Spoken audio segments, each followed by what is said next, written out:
Assalamualaikum warahmatullahi wabarakatuh. My friend, dimanapun anda berada, sekarang lagi ramai dengan yang namanya virus corona. Dunia dengan luas 550 juta persegi hanya mampu ditaklukkan dengan virus yang berukuran 150 nanometer. Wallahu a'lam. Allah sedang mendidik kita seberapa jauh kedekatan kita kepada Allah Subhanahu wa taala. Pasrah kita kepada Allah. Bayangkan, baru satu tentara Allah yang diturunkan ke alam dunia dengan ukuran 150 nanometer, hampir seluruh dunia bersembunyi saking ketakutannya teramat sangat dahsyat. Dengan apa? Dengan virus corona. Takut apa? Takut mati.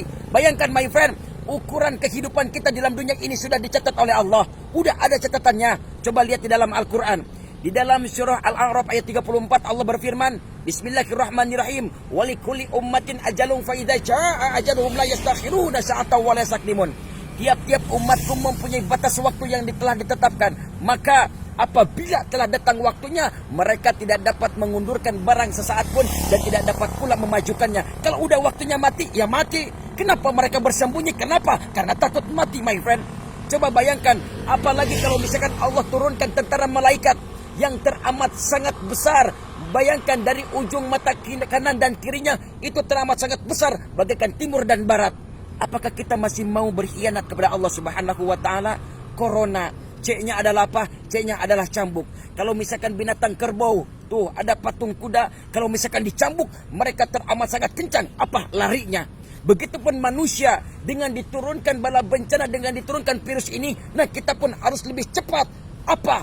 Ingat kepada Allah Subhanahu wa taala. O-nya adalah obat. Kalau misalkan orang yang terkena virus corona, pasti mereka ketergantungan dengan obat. Begitupun manusia, termasuk pribadi saya ini butuh obat. Obat apa? Nih, Syifaul Qulub. Obatnya hati dengan apa? Dengan zikrullah, zikir kepada Allah Subhanahu wa taala. Insyaallah hati akan tenang.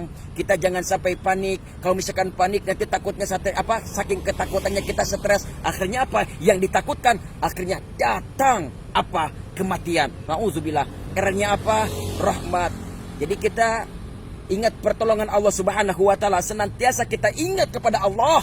Insyaallah pertolongan Allah pasti akan ada. O-nya tetap obat. Obat apa? Supaya hati tenang, kembali lagi kepada Allah, ingat kepada Allah dengan apa? Zikrullah, zikir kepada Allah Subhanahu wa taala. N-nya apa? Nikmat. Nikmati saja apa yang sudah ada. Karena semuanya ini adalah apa? Dari Allah. Likulli syai'in syababun. Setiap sesuatu itu pasti ada sebabnya. Allah turunkan bala bencana ini, Allah turunkan virus ini. Karena apa? Karena ada sebabnya.